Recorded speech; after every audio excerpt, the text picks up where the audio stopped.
OTT, YouTube और फिल्मों में अश्लीलता को रोकने की जरूरत है। ओटीटी, यूट्यूब और फिल्मों पर चल रहे अश्लीलता से बच्चे और परिवार बर्बाद हो रहे हैं और इस पर लगाम लगाने की बहुत जरूरत है। जिस तरह से कोरोना के बाद मोबाइल एक दिनचर्या का माध्यम बन गया, यानी कि पढ़ाई हो या फिर नौकरी, मोबाइल कंपलसरी हो गया। इसी के साथ नजर छोटे छोटे बच्चे भी अब मोबाइल के आदी हो गए हैं। इस पर मोबाइल पर कई ऐसी अश्लील चीजें भी आती हैं जिसे रोकने की जरूरत है, क्योंकि बच्चे इन सब चीजों के आदी होते जा रहे हैं, जो आने वाले समय में यह एक भयानक रूप ले सकता है।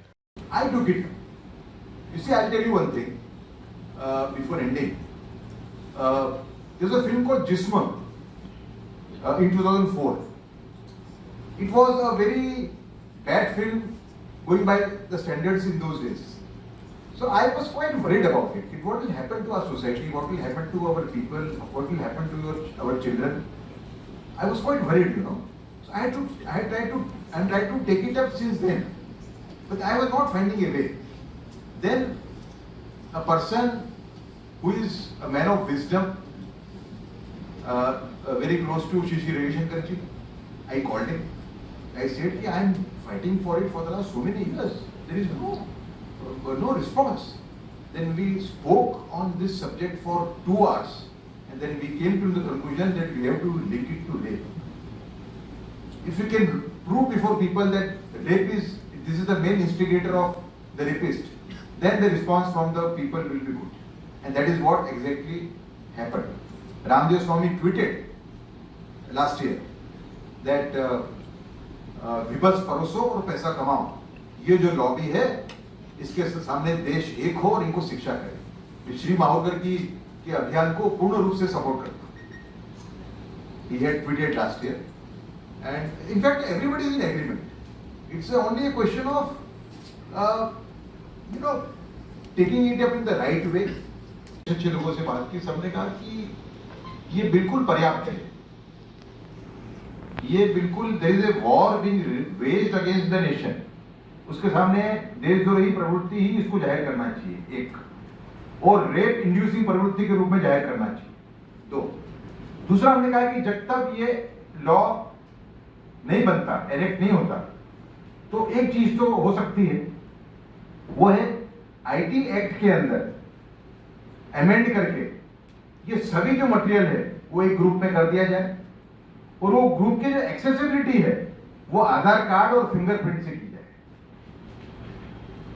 और मैंने एक आईटी एक्सपर्ट से बात की, उसने मुझे कहा कि ये भी पॉसिबल है कि जैसे उसने एक्सेस किया आदमी ने या बच्चे ने, उसको तुरंत उसके ऊपर मैसेज आ जाएगा कि भाई आपने ये वेबसाइट को अभी एक्सेस किया। ये भी एक डर रहेगा, पर ये एक टेम्पररी एक सॉल्यूशन है।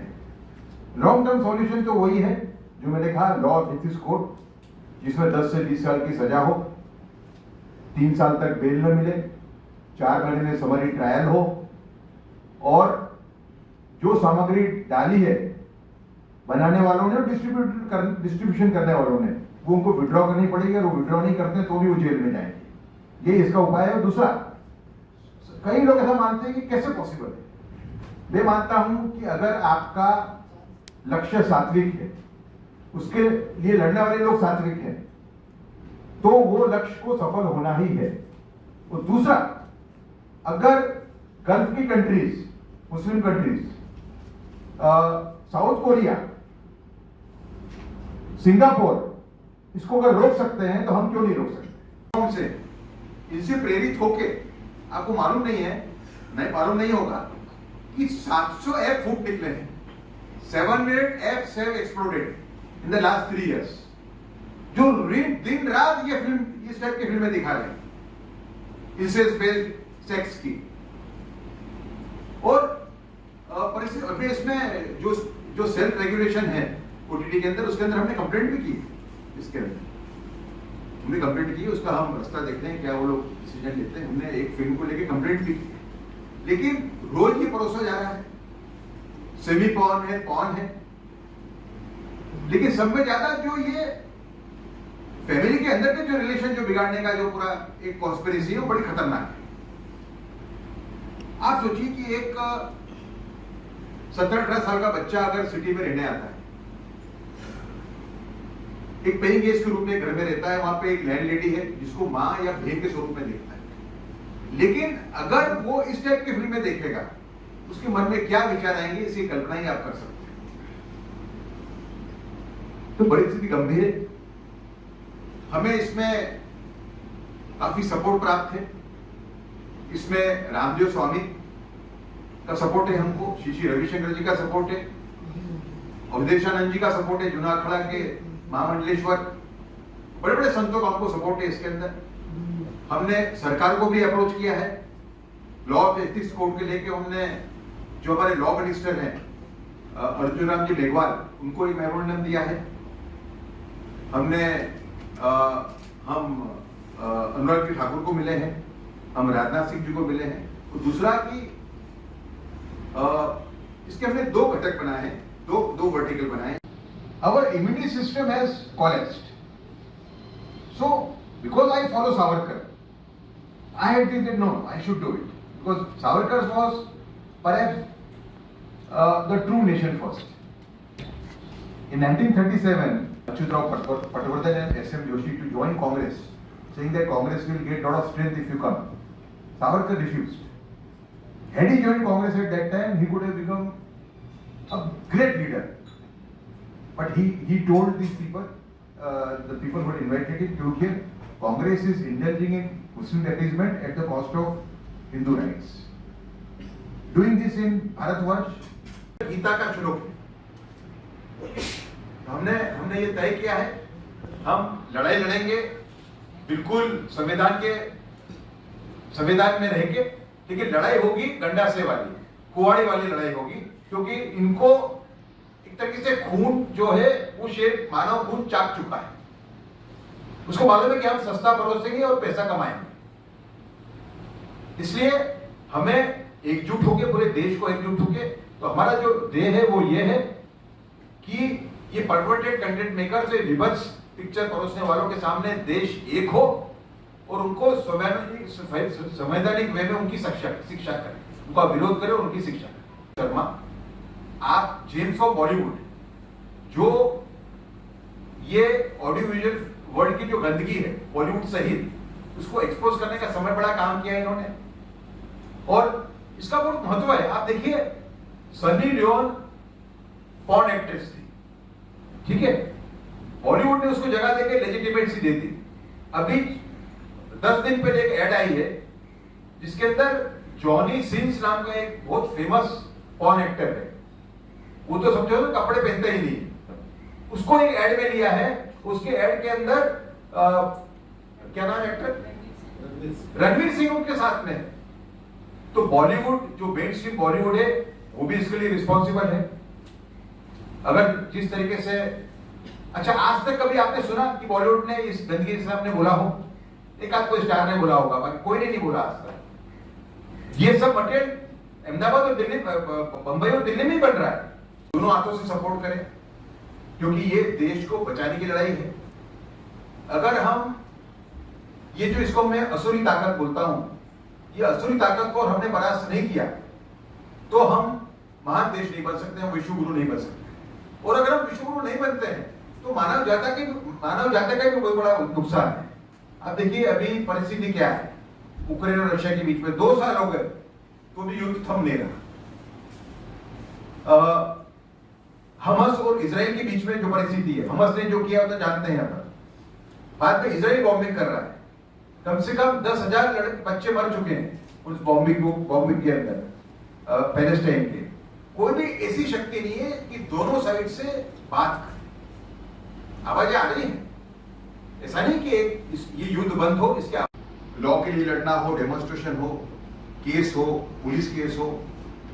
और दूसरा हमने वर्टिकल बनाया कि जो लोग ऑलरेडी काम कर रहे हैं, कई लोग कर रहे हैं काम, उनको प्रोत्साहित करना। उसमें हमने सांस्कृतिक योद्धा पुरस्कार ऐसी एक स्कीम निकाली थी लास्ट ईयर, जिसमें माननीय श्री योगी आदित्यनाथ जी आए थे और हमने 8 लोगों को 1-1 लाख रुपए प्राइज दिया था गए साल जून के अंदर ग्रेटर नोएडा में। उसके बाद में जब मैं हमारे गुजरात के मुख्यमंत्री भूपेंद्र भाई पटेल से मिला, उनको मैंने कहा तो उनका रिस्पॉन्स बड़ा अच्छा था ये भी संकेत देता है कि श्री नरेंद्र मोदी कैसे लोगों को चीफ मिनिस्टर बनाते हैं। उन्होंने मुझे कहा कि उदय भाई ये काम हमारा है, आप सिर्फ जुड़ो, हमको डायरेक्शन दो, कि प्राइज मनी हम देंगे।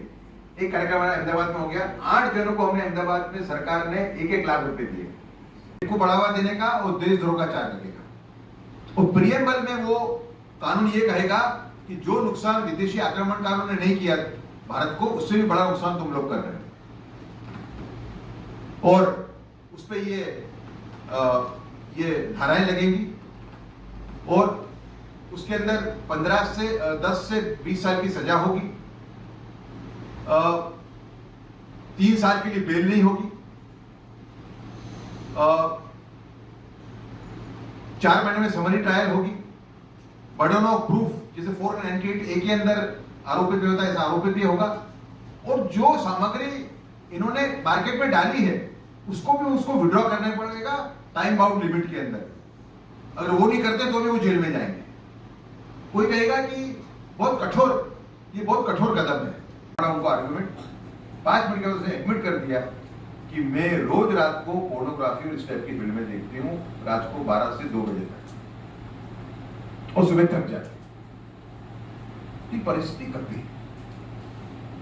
और इसमें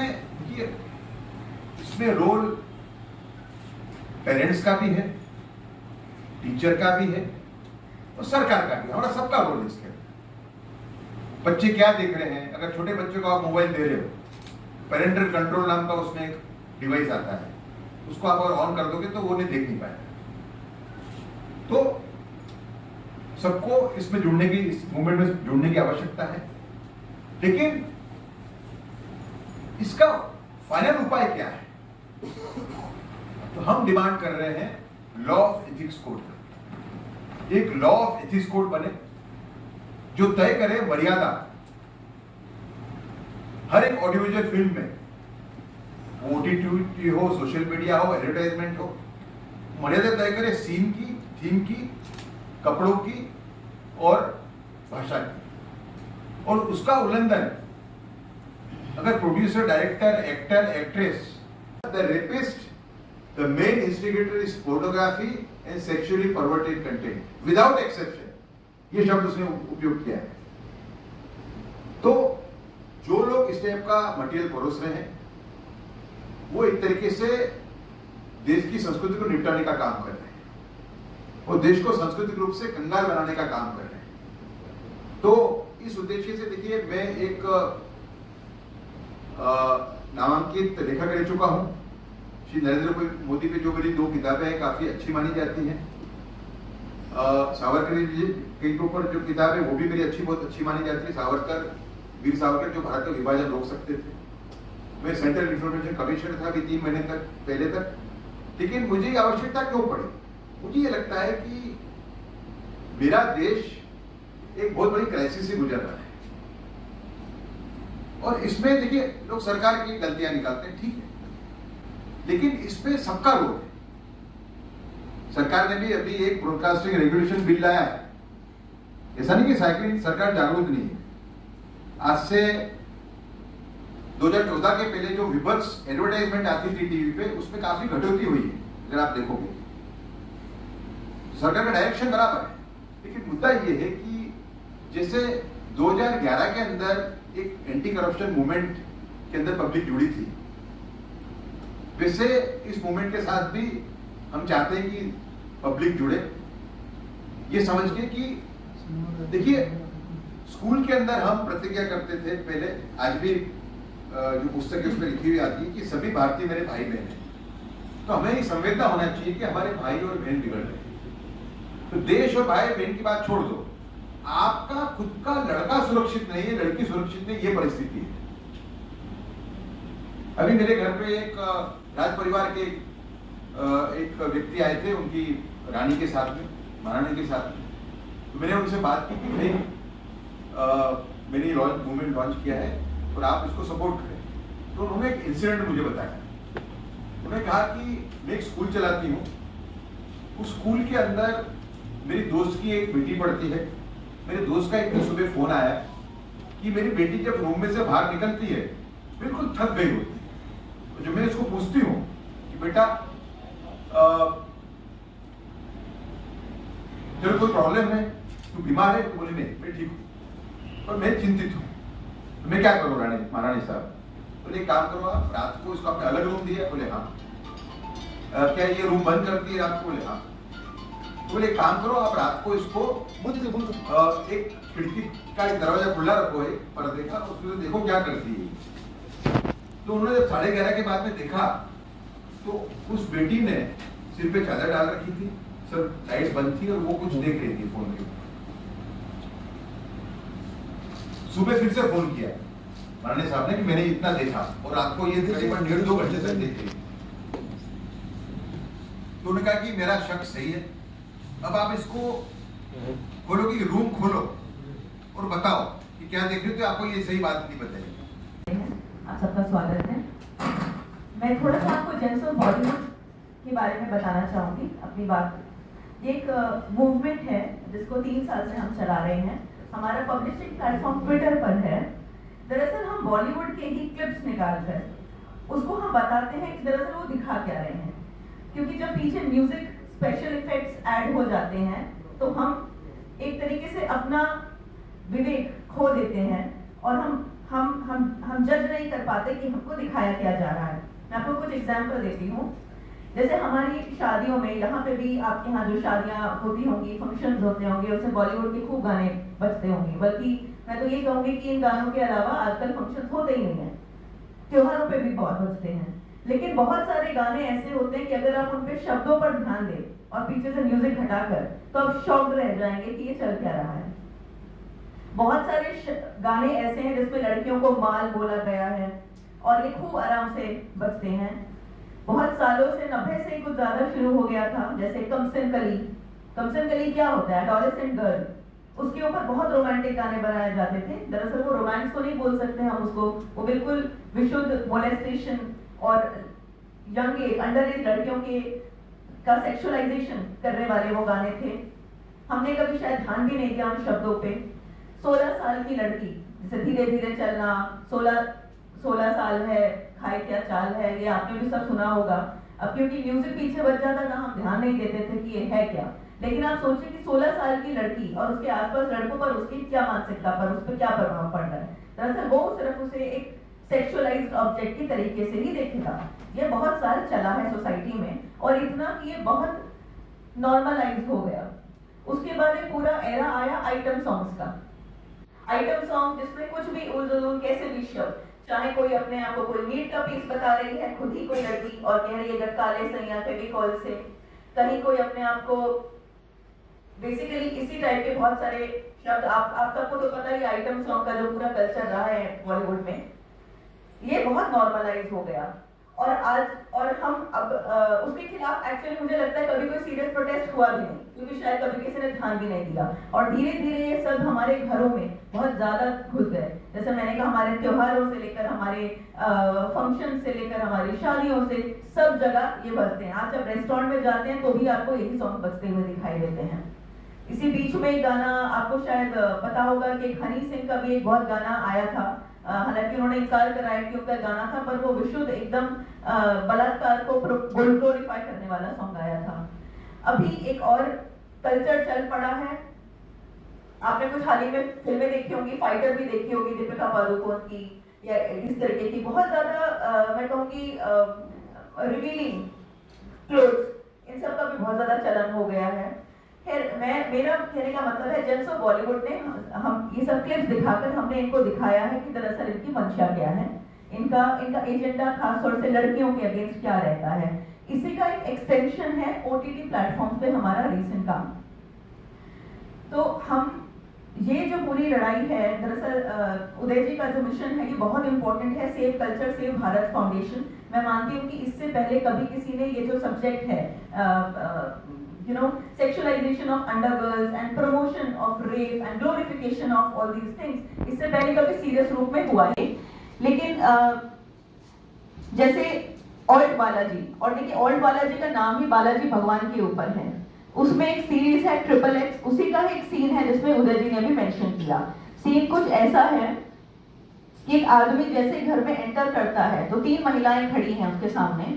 एक उसकी दादी जैसी है, एक उसकी भाभी है, एक सौतेली माँ है, और तीनों मन मन में एक बहन है, बिल्कुल एक बहन है, मन मन में वो ये सोच रही हैं, वो they are basically fantasizing sexual relationship with the man. अच्छा, वो सीन पूरा एक्सप्लिसिटली दिखाया हुआ है, सीन के साथ पूरा। और वो क्लिप मैं आपको बता दूं कि एक बार हमने एक प्रेस कॉन्फ्रेंस में प्ले करने की भी कोशिश की थी दिल्ली में, और वो हमको शायद 30 सेकंड में ही सबने बंद करवा दी कि ये गंदगी हम नहीं देख सकते। मतलब इतनी गंदी की प्रेस कॉन्फ्रेंस में बैठे हुए लोग जिनको एक पॉइंट के साथ हम बता रहे हैं वो नहीं देख पाए, और ये इजीली अवेलेबल है। ये तो सिर्फ एक एग्जांपल है, उसके अलावा भी बहुत सारी वीडियोस हैं। एक फिल्म आई थी गार्बेज, नेटफ्लिक्स पे काफी साल वो रही थी, उसको ऑफिशियली टॉर्चर पॉर्न के नाम से वो प्रमोट हुई थी। उस फिल्म में क्या कुछ नहीं है कि एक आदमी, एक्चुअली वो आदमी को हिंदुत्व फॉलोअर दिखाया गया है, और वो एक आदिवासी लड़की को अपने पास किडनैप करके रखता है और उसके संग हर तरीके का टॉर्चर उसको करता है, ऐसा दिखाया गया है। फिर एक अलग कहानी है जिसमें एक लड़की पॉर्न क्लिप बनाती है, उसका भी बहुत ग्लोरिफिकेशन है। एक तरीके से बहुत खराब फिल्म है, ओवरऑल आप उसे देख नहीं पाएंगे। सो ये सब क्लिप्स को हमने कंपाइल करके उनको डिटेल करने का काम, कुछ काम हमने इस रिपोर्ट में किया है जो कि आप सबको मिल जाएगी। हम सब कुछ तो इसमें नहीं दिखा सके, लेकिन काफी सारे क्लिप्स इसमें आपको मिल जाएंगे, उसकी डिटेल मिल जाएगी। तो हमारा इसमें मिशन ये है कि एक तो उदय जी ने जैसे कहा एथिक्स कोड की जरूरत है, लेकिन हमारा मूवमेंट एक्सपोज करने का मूवमेंट रहा है, अवेयरनेस का मूवमेंट रहा है, और हम बहुत प्रखर रूप से अब ये मांग कर रहे हैं पूरी सोसाइटी में कि इस गंदगी के अगेंस्ट स्टॉप लगे। इसका पहला तरीका ये होगा कि जो लोग इनके साथ जुड़े हुए हैं किसी भी तरीके से, चाहे प्रत्यक्ष रूप से चाहे अप्रत्यक्ष रूप से, क्योंकि ये बॉलीवुड का ही एक एक्सटेंशन है एक्चुअली, उन सबका समाज में जो आज हम उनको रिस्पेक्ट की नजर से देखते हैं, उनको आइकॉन माने जाते हैं, उनको सिविलियन अवार्ड तक सरकार से मिल जाते हैं, वो खत्म हो, और हमें नहीं करना चाहिए। और ओटीटी के खिलाफ तो ऐसा है कि हमको बहुत प्रखर रूप से इस बात को हर किसी को पहुंचाना पड़ेगा, स्कूलों में, कॉलेजों में, अपने घर में, क्योंकि हमारे बच्चों तक ये कंटेंट ना पहुंचे, इसकी जिम्मेदारी दरअसल अब हमारी समाज की ही रहेगी, और कोई ये ले नहीं सकता। अगर कुछ लॉज आएंगे भी तो वो पर्याप्त नहीं होंगे, और इसीलिए हम ये वाला काम करते हैं। मैं आपको थोड़े से स्टैटिस्टिक्स बता देती हूँ। पिछले महीने कोयम्बटूर, एक छोटी सी जगह है, वहाँ पे एक सर्वे हुआ था। उन्होंने पाया कि 70% लड़के 18 से 21 की उम्र तक हर हफ्ते कम से कम 4 घंटे का पोर्न देखते हैं, और 31% कॉलेज के स्टूडेंट 17 रेप वीडियोस हर हफ्ते देखते हैं। रेप वीडियोस जिसको बहुत सालों से फिल्मों में ऐसे दिखाया गया जैसे कोई स्टोरी की जरूरत थी, दरअसल वो भी टिटिलेशन के लिए ही डाला जाता था, और आप इससे अंदाजा लगा सकते हैं कि ये बिल्कुल उसके लिए पॉर्न की तरीके से देखा जाता है। These are real rape videos by the way. Rajasthan में एक स्कूल में पिछले कुछ महीनों पहले का केस है, एक टीचर ने, स्कूल टीचर ने ऐसी वीडियो देखने के बाद, ऐसा कंटेंट देखने के बाद 8 माइनर लड़कियों के साथ रेप किया। यूपी में जो केस आया था उसमें एक 19 साल का लड़का, उसने रेप ऐसा, मतलब ऐसी कंटेंट अपने फोन पे देखी जो कि इजीली अवेलेबल थी, उसने अपनी बहन के साथ, सगी बहन के साथ बलात्कार किया और फिर उसको मार भी दिया, क्योंकि उसे डर था कि वो कहीं पेरेंट्स को ना बता दे। तो यही सब इश्यूज हैं, और उदय जी ने जो एथिक्स कोड की बात करी है उसको भी काफी समझने की जरूरत है, उस पे डिबेट की जा सकती है, चर्चा की जा सकती है, लेकिन जो ये इश्यू है, जो हम अवेयरनेस की बात कर रहे हैं, ये मुझे लगता है बहुत इम्पोर्टेंट है। और मीडिया ने आज तक इतने सालों में, मतलब मैं खुद मीडिया से आती हूँ, पर ये इश्यू एक तरीके से हमेशा दरकिनार हुआ है। इसको थोड़ा रिग्रेसिव तरीके से भी देखा जाता था कि हम किसी की फ्रीडम ऑफ एक्सप्रेशन पे कैसे हम क्वेश्चन कर सकते हैं, लेकिन ये हम सबको समझने की जरूरत है कि कोई फ्रीडम ऑफ एक्सप्रेशन की बात है ही नहीं।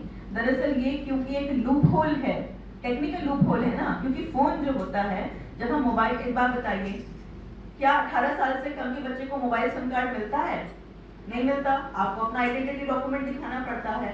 लेकिन इसका मतलब है कि फोन, वैसे मोबाइल सिम कार्ड तो अडल्ट कंप्लायंस होता है, लेकिन मोबाइल फोन तो नहीं होता ना, कोई चाइल्ड के लिए नहीं बनता, वो सबको दिख रहा है। तो ये बहुत ज्यादा अर्जेंट क्वेश्चन है, इस पे तुरंत एज अ सोसाइटी हमको काम करना पड़ेगा। उदय जी की जो बात थी, हम सबको उस पे एक्स्ट्रा नोट करना चाहिए कि ये देश बिल्कुल इकोनॉमिक सुपर पावर बन जाएगा, विश्वगुरु बन जाएगा, लेकिन क्या कल्चरल पॉपर रह सकता है?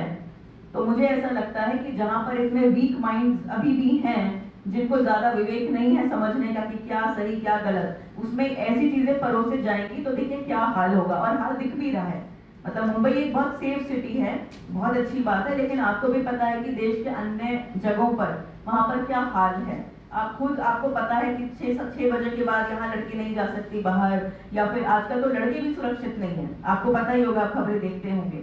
तो ये कंटेंट पे तुरंत हमारे समाज को एकजुट होकर इस पर एक्शन लेने की जरूरत है। उन्होंने कहा कि हम सबसे पूछते हैं कि आप 18 से कम के हैं क्या। एक उन्होंने ये कहा कि वो पेड ऐप है, यानी आप पैसा देकर उसको देखते हैं, इसलिए जिनकी मर्जी होती है वही उसको देखते हैं। दरअसल ये तीनों पॉइंट्स गलत हैं, और इसीलिए ये लड़ाई हम अब सड़कों पर और समाज तक लेकर आए हैं, क्योंकि इनसे शिकायत करके कुछ फायदा नहीं हुआ। ये काफी निर्लज किस्म के इनके आंसर्स थे। नंबर 1 कहते हैं फोर्स नहीं करते। फोर्स, पहली बात तो आप टिटिलेट करते हो, ये लिटरली ये जो सारा कंटेंट बनाया जाता है ये इसीलिए बनाया जाता है कि लोग टिटिलेट होके देखेंगे। इसका कहानी से कोई मतलब नहीं होता, इसके बिना आराम से कोई भी कहानी सुनाई जा सकती है। जब आप अपने घर में अपने परिवार में किसी को गुस्सा सुनाते हैं तो क्या आपको ये सब बताने की जरूरत होती है? दूसरा, 18 साल, जैसा मैंने कहा कि कोई मोबाइल में कोई बच्चा ऐसा नहीं है जो देख कर ही कहेगा कि नहीं मैं 18 साल से, वो तो आराम से देखेगा। तीसरा, पेड ऐप, ये भी एक बिल्कुल गलत पॉइंट है, क्योंकि अगर जब हम कोई सब्सक्रिप्शन खरीदते हैं किसी मोबाइल प्लान की, उसमें बहुत सारे OTT हमको फ्री मिलते हैं। इसका मतलब ये कि ये सिर्फ पेड एप्स नहीं है, ये आपको सब्सक्रिप्शन के साथ परोसी जाती हैं।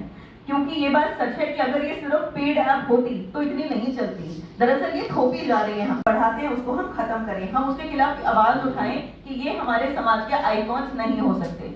ये तब होगा जब हम डिसाइड कर लेंगे कि ये कंटेंट समाज के लिए बिल्कुल खराब है। मैं इसकी बात भी क्यों कर रही हूँ, प्लीज समझिए।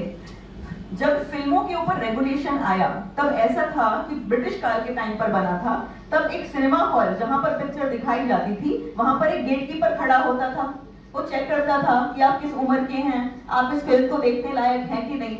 आज आप मुझे बताइए कि जो फिल्म मोबाइल पर आ रही है, क्या कोई भी गेटकीपर है? क्या आपको पता है कि जिस ऐप में ये सब दिखाया जा रहा है, अगर आपका बच्चा उठाएगा तो उससे सिर्फ ये पूछेगा मोबाइल फोन की are you under 18, are you over 18। आप मुझे बताइए कि कौन बच्चा ऐसा होगा जो कहेगा कि नहीं मैं 18 से कम का हूं और मोबाइल छोड़ देगा? वो 100% उस पे ये लिखेगा कि हाँ मैं 18 से ऊपर हूं, और वो जो मन में आए देखेगा। अब ये मोबाइल फोन बच्चों की जरूरत बन गई है। कोरोना काल में खास तौर से ऐसा हुआ है कि मोबाइल फोन अब सब बच्चों की पढ़ाई का एक हिस्सा बन गया है। हम ये नहीं कर सकते कि मोबाइल फोन बच्चों को ना दिया जाए, क्योंकि अगर हम उसे नहीं देंगे तो उसकी पढ़ाई नहीं होगी। ऑनलाइन क्लासेस चलती हैं, सब चीजें ऑनलाइन अवेलेबल हैं, ऑनलाइन रजिस्ट्रेशन होते हैं फॉर्म के। तो आप ये मानते हैं कि मोबाइल पर आजकल बच्चे कुछ भी एक्सेस कर सकते हैं? इस संदर्भ में आपको प्लीज ये इम्पोर्टेंट आप सुनिएगा। ऑल्ट बालाजी की जिस क्लिप का मैंने अभी जिक्र किया है, उस क्लिप के अगेंस्ट हमने कंप्लेंट लिखी ऑल्ट बालाजी को, और लिखा कि आप क्या दिखा रहे हैं, आप किस तरीके का इंसेस्ट बिहेवियर समाज में फैला रहे हैं, क्यों दिखा रहे हैं, इसका मतलब क्या है। उन्होंने हमको इसका एक लंबा चौड़ा उत्तर दिया अपनी लीगल टीम के द्वारा। उस उत्तर में लिखा था कि हम आपको फोर्स तो नहीं कर रहे इसको देखने को, तो आपको आपत्ति क्या है? जानिए, अगर कोई कंटेंट दिखाया जा रहा है और अगर वो मुझे फोर्स नहीं कर रहे हैं तो उसके हिसाब से वो कुछ भी दिखा सकते हैं। इस हिसाब से तो फिर पॉर्न भी अलाउड है, पॉर्न भी अगर टिकट चेक करके अंदर जाएगा। हालांकि बॉलीवुड के सर्टिफिकेशन में भी बहुत प्रॉब्लम रहा है। जिन फिल्मों को यू सर्टिफिकेट मिला है उन सब में हर तरीके की चीजें दिखाई गई हैं। और OTT सबसे ज्यादा इसलिए प्रॉब्लमैटिक है क्योंकि अगर थोड़ा बहुत कानून आ भी जाएगा तो वो भी पर्याप्त नहीं होगा। दरअसल इसमें समाज को ही कुछ एक्शन लेना पड़ेगा। इसके लिए 0 टॉलरेंस पॉलिसी अपनानी पड़ेगी, और इसका पहला जो एक मैनिफेस्टेशन होगा इस प्रोटेस्ट का, वो ये होगा कि इससे जुड़े हुए कोई भी व्यक्ति हो, अगर वो कोई सामान एंडोर्स करते हैं आप उसको ना देखें, और ये जहां जहां इनको कहीं रिकॉग्निशन मिलता है हम उसका विरोध करें कि ये उस लायक लोग हैं नहीं।